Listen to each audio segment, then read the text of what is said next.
Angkatan 8 Kabupaten Jembrana akan melakukan demonstrasi kontekstual coaching untuk supervisi akademik. Saya, Iputu Eva Wahini Asih dari SMA Negeri 1 Negara. Saya, Putu Ayu Pratia Puspita dari SMK Negeri 4 Negara. Saya, Nadi Septiani dari SMP Negeri 1 Negara. Selamat menyaksikan.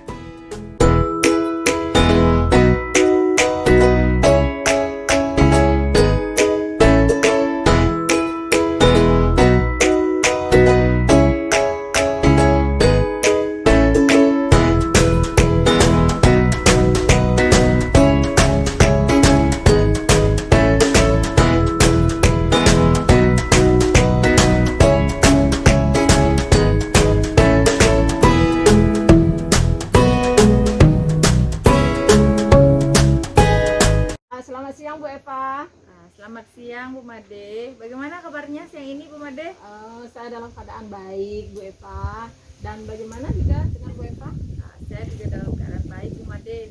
Tapi ada sesuatu yang ingin saya sampaikan Bu Made. Sesuatu tentang apa itu Bu Eva?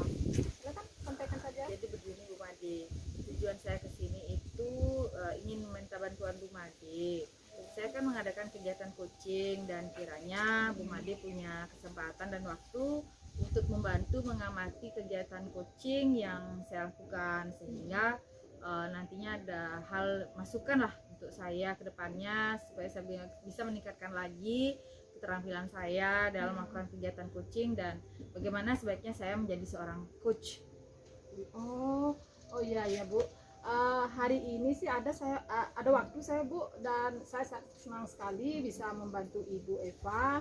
Jika seperti itu saya bersedia nanti untuk mendampingi Ibu mengamati proses kegiatan coaching yang Ibu lakukan. Dan dalam persiapannya Bu, kemampuan apa yang mungkin sudah Ibu miliki dalam melakukan kegiatan coaching nanti, utamanya dalam kompetensi inti coachingnya Bu ya. Sejauh ini sih saya persiapan saya ya mampu memahami bagaimana mestinya kegiatan coaching yang saya lakukan, utamanya yaitu memahami tentang kompetensi inti coaching ya dalam kegiatan coaching ini gitu ya. Jadi kompetensi inti yang saya kembangkan gitu loh. Iya. Itu bagus sekali Bu Eva. Terus kompetensi yang mana yang Ibu Eva kembangkan nantinya dalam peer coaching yang dilakukan? Kompetensi yang akan saya kembangkan itu ada 3 ya Bu. Jadi kompetensi inti coachingnya itu yang pertama adalah presence, yakni kehadiran penuh, yaitu kemampuan untuk bisa hadir utuh jadi bagi coaching. Kemudian yang kedua adalah mendengarkan aktif, jadi saya lebih banyak mendengarkan dan fokus dengan sedikit berbicara, pusat komunikasi tertuju pada diri coaching. Kemudian yang ketiga adalah saya mampu ingin mengajukan sebuah pertanyaan-pertanyaan yang berbobot ya, yaitu pertanyaan yang dapat menggugah. Jadi coaching itu menemukan solusi, kemudian membuat sebuah aksi pengembangan diri dan kompetensinya. Wah, kalau itu sih sangat luar biasa, bagus sekali Bu Eva. Itu sudah memahami apa yang harus dicapai dalam sebuah kegiatan coaching. Jadi silakan Ibu Eva untuk melakukan kegiatan coaching dan saya akan membantu untuk mengamatinya nanti. Ya, terima kasih ya Bu Made. Nggih, sama-sama Bu Eva. Iya Bu Eva, silakan untuk melakukan kegiatan coachingnya. Baik, terima kasih Bu Made. Selamat siang Bu Eva. Gimana Bu Eva lagi sibuk? Santai-santai saja nih sambil memeriksa tugas anak-anak. Gimana Bu Ayu? Gimana hari ini kok kurang ceria kelihatannya? Iya nih, gini Bu Eva. Jadi saya lagi sedikit ada masalah gitu Bu ya. Dan sebenarnya saya lagi mencari seorang nih Bu untuk saya bisa berdiskusi untuk memecahkan masalah saya ini. Wah, saya senang sekali bisa membantu Bu Ayu. Ya, terima kasih Bu Eva sudah mau membantu saya, mau berdiskusi dengan saya, memecahkan masalah saya, ya, kebutuhan yang saya hadapi sekarang. Gini Bu, jadi kondisi di kelas saya saat ini tuh kurang kondusif nih Bu, karena anak-anak itu dia cenderung kurang fokus dalam kegiatan pembelajaran. Baik Bu, jadi kondisi di kelasnya Bu Ayu ini kurang kondusif ya, yang dikarenakan murid kurang fokus ya. Nah Bu Ayu, pada akhir diskusi kita hari ini apa yang Bu Ayu ingin dapatkan? Jadi melalui proses diskusi ini saya berharap dapat memperoleh apa Bu ya, solusi lah atas permasalahan yang sedang saya hadapi saat ini Bu. Terus selain ingin mendapatkan solusi Bu Ayu terhadap masalah yang Ibu hadapi, kira-kira ada hal lain lagi Bu Ayu? Saya masih bingung nih Bu. Jadi kira-kira nih strategi apa yang harus saya lakukan agar murid-murid saya itu bisa lebih fokus Bu dalam kegiatan pembelajaran seperti itu. Nah Bu Ayu, bisa Ibu ceritakan dulu seperti apa sih gitu ya kondisi kelas Ibu Ayu saat ini? Begini Bu Eva, jadi pada saat pembelajaran di kelas, kondisi pembelajaran itu kurang kondusif. Jadi karena murid-murid itu kurang fokus dalam mengikuti pembelajaran saya. Nah, kurang kondusif itu mereka kadang-kadang suka lain-lain gitu Bu ya. Jadi ketika saya mengajar, mereka suka lain-lain, kemudian dia ribut-ribut sendiri dengan temennya. Kemudian kadang-kadang pas saya mengajar ada yang menyeletuk tentang hal-hal yang nggak penting gitu selama jam pembelajaran yang saya lakukan. Berarti selama kegiatan pembelajaran ini murid terus kurang minat ya kayak mengikuti pembelajaran gitu. Itulah sebabnya murid ini kurang fokus ya, dalam pembelajaran. Begitu Bu Ayu ya? Iya betul Bu Eva. Nah Bu Ayu, kegiatan pembelajaran seperti apa yang sudah Bu Ayu laksanakan selama ini? Jadi untuk kegiatan pembelajaran biasanya tuh saya menggunakan metode ceramah Bu ya. Jadi saya biasanya memberikan materi, kemudian saya meminta murid-murid itu mengerjakan soal-soal latihan bersama rekan duduknya seperti itu. Kemudian dalam kegiatan diskusi itu memang ada yang aktif, namun ada juga yang beberapa siswa itu yang lain-lain. Kadang-kadang dia suka ribut-ribut, nyeletuk gitu pas diskusi itu. Jadi ini membuat kegiatan pembelajaran itu rasanya kurang kondusif gitu Bu ya. Murid-murid itu jadi gagal fokus. Kemudian proses pembelajaran itu pun jadinya makin terganggu gitu Bu. Jadi yang sudah fokus, anak-anak yang sudah mau tenang, ya dia itu terganggu kan. Ya. Baik Bu Ayu, nah dari permasalahan dan hambatan yang Bu Ayu ceritakan tadi ya, muridnya tidak fokus, kemudian lain-lain, lalu ribut, suka nyeletuk. Kira-kira apa yang menjadi penyebabnya Bu Ayu? Apa Bu ya? Mungkin karena materi yang saya sampaikan itu metodenya mungkin kurang menarik Bu ya. Metode pembelajaran yang saya lakukan itu kurang menarik. Kemudian media-media pembelajaran itu kurang bervariasi mungkin yang saya berikan. Terus jadi mereka tuh kurang termotivasi seperti itu jadi mereka ketika pembelajaran kurang menarik medianya, jadi mereka tidak terlalu fokus gitu untuk pembelajaran. Kira-kira ada hal lain lagi nggak yang bikin mereka nggak fokus gitu? Mungkin karena dalam diskusi kelompok tidak saya kelompokkan berdasarkan kesiapan belajarnya, mungkin seperti itu Bu. Jadi mereka tidak belajar sesuai dengan kesiapan belajarnya mereka masing-masing, jadi menyebabkan kelas itu kurang kondusif. Baik Bu Ayu, bagi Bu Ayu sendiri ya, di kelas kondusif itu kelas yang seperti apa Bu Ayu?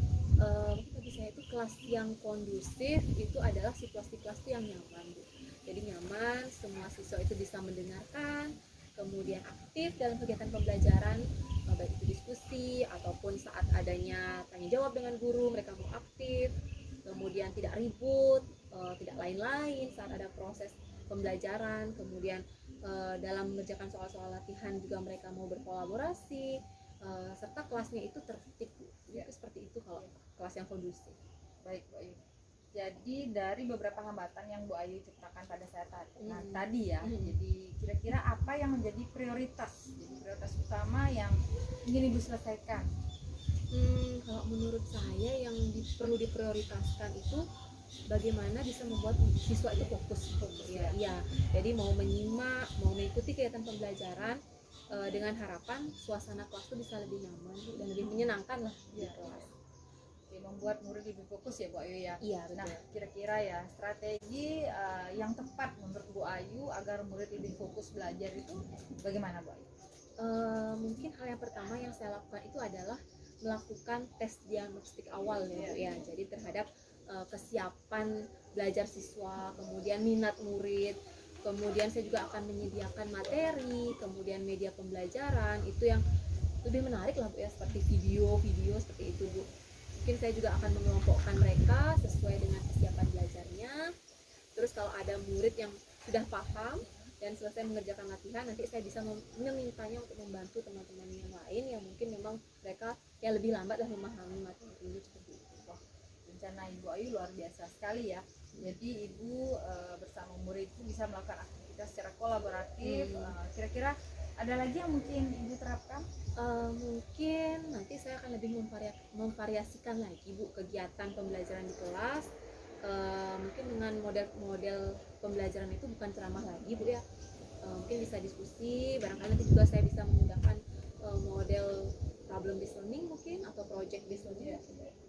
Wah, cocok itu Bu Ayu. Jadi yang bisa saya tangkap dari Bu Ayu yang pertama ingin menggunakan media pembelajaran yang menarik agar murid bisa termotivasi untuk belajar, kemudian membentuk kelompok dengan kesiapan belajarnya ya, kemudian lalu tutor teman sebaya ya, dan tentu saja memvariasikan model pembelajaran ya Bu Ayu ya. Betul begitu Bu Ayu? Iya betul Bu. Ya. Nah Bu Ayu, selanjutnya kapan nih rencana Bu Ayu ini akan dilaksanakan? Ininya secepatnya sih Bu ya. Jadi kebetulan minggu depan nanti saya ada materi baru nih Bu, saya akan masuk ke kelas Ya. Jadi pertama mungkin saya ingin melakukan tes diagnostik awal dulu, saya ingin pakai Google Form dulu, Ya. kemudian mempersiapkan materi, kemudian media pembelajaran itu yang menarik, kemudian juga menyusun RPP dengan metode pembelajaran problem atau project based learning seperti itu. Ya, luar biasa sekali Bu Ayu. Kira-kira nih siapa yang bisa membantu Bu Ayu untuk mengeksekusi rencana ini? Mungkin nanti untuk media mungkin saya bisa berkolaborasi dengan guru TIK, mungkin di sekolah saya ada guru TIK mungkin bisa membantu saya dalam menyusun media pembelajaran yang nanti lebih interaktif. Kemudian wakakurikulum juga mungkin Bu nanti bisa membantu saya dalam menyiapkan model pembelajaran yang lebih variatif. Wah, luar biasa sekali itu Bu Ayu, berkolaborasi dengan rekan sejawat akan sangat membantu. Iya Bu, saya akan menjalin kolaborasi dan berdiskusi terkait rencana pembelajaran yang akan saya susun nantinya. Ya, rencana yang tepat Bu Ayu, dan saya juga sangat tertarik dengan apa yang Bu Ayu sampaikan dari diskusi kita hari ini. Apa yang bisa Bu Ayu simpulkan? Jadi dari diskusi hari ini, langkah pertama saya akan merancang rencana pembelajaran dengan metode-metode yang menarik dan menerapkan pembelajaran yang berpihak pada murid, sehingga murid akan lebih fokus dan bersemangat dalam mengikuti pembelajaran. Ya, bagus sekali Bu Ayu. Saya sangat senang sekali dengan apa yang sudah kita capai pada diskusi kita hari ini. Lalu komitmen apa yang Ibu Ayu lakukan untuk menjalankan rencana dari Bu Ayu nantinya? Yang saya lakukan nanti adalah sebelum pembelajaran nanti dimulai, saya akan mengajak murid untuk melakukan ice breaking dulu, kemudian memfokuskan belajar murid dengan mengkondisikan murid sesuai dengan metode dan materi pembelajaran yang disampaikan. Seperti itu Bu. Ya. Wah, ini ide bagus sekali ya Bu Ayu ya, dan saya yakin Ibu pasti bisa menjalankannya dengan baik Bu Ayu. Ya, terima kasih banyak Bu Eva, dan terima kasih banyak juga Ibu sudah meluangkan waktu untuk saya dalam proses diskusi kali ini. Jadi saya lebih lega nih Bu, dan lebih bersemangat lagi untuk menerapkan rencana-rencana tadi yang sudah saya sampaikan. Sama-sama Bu Ayu, dan kita bertemu lagi nanti setelah 1 minggu ke depan. Saya ingin mendengar nih kembali cerita-cerita menarik dari Bu Ayu setelah melaksanakan rencana tadi dalam kegiatan pembelajaran. Semangat dan sukses selalu ya Bu Ayu ya. Ya baik, terima kasih banyak Bu Eva. Terima kasih. Bu Eva, Ya. bagaimana tadi proses coachingnya, sudah berjalan baik? Berjalan baik sih Bu Made, dan lancar Astungkara menurut saya. Iya. Baik Bu Eva, begini saya ingin menyampaikan hasil pengamatan saya terkait dengan proses coaching yang Ibu lakukan Iya. tadi. Tapi sebelumnya, menurut Ibu sekarang, bagaimana penilaian Ibu tentang performa Ibu dalam proses coaching tadi? Ini ya Bu Made ya, jadi untuk saya ya selama coaching ini saya sudah lakukan ya perjalanan coaching ini dengan baik ya. Jadi menurut saya sih sudah 3 kompetensi itu sudah mampu saya terapkan, yaitu yang pertama itu adalah mampu mendengarkan secara aktif, kemudian kesadaran penuh gitu ya, present saya, kemudian mengajukan pertanyaan berbobot, dan tentunya melaksanakan alur tirta dalam dialog saya tadi. Iya, bagus sekali Bu Eva. Dari apa yang Ibu sampaikan tadi, bagaimana Ibu bisa meyakini atau menilai bahwa percakapan atau dalam proses coaching Ibu sudah sesuai dengan harapan yang Ibu inginkan? Ya Bu, karena dari langkah-langkah percakapan coaching yang saya lakukan tadi itu sudah dengan kompetensi inti coaching dan sesuai dengan alur tahapan Tirta, sehingga melalui pertanyaan-pertanyaan yang saya berikan tadi saya dapat menggali lebih jauh lagi potensi dari coach itu sendiri, jadi menghadapi situasinya, kemudian mencari solusi ya dari permasalahan yang dihadapi oleh coach, sehingga tujuan pembelajaran yang dari dia inginkan dari dialog tadi sih diharapkan coach itu mampu mencapainya, Bu. Bagus sekali, semangat Ibu sungguh luar biasa tadi itu. Dan boleh saya melanjutkan kembali Ibu terkait dengan pengamatan saya kan? Ya. Dari pengamatan saya saat percakapan coaching itu tadi itu sudah melakukan dengan penerapan 3 kompetensi di coaching dengan bagus sekali, melalui alur kita dengan baik, sehingga coaching yang Ibu lakukan dapat mengalir dan coach merasa nyaman untuk melakukan percakapan sehingga dapat menemukan solusi dari permasalahan coach sendiri ya. Dan sudah sesuai dengan harapan. Dan menurut Ibu bagaimana? Ya, terima kasih sebelumnya ya Bu Made, saya sangat senang sekali. Tentunya kedepannya saya akan terus berlatih untuk dapat mengembangkan dan memantapkan percakapan coaching ini dengan menggunakan alur Tirta. Iya, semangat terus Bu Eva ya. Ya, terima kasih Bu Made. Sama-sama Bu Eva.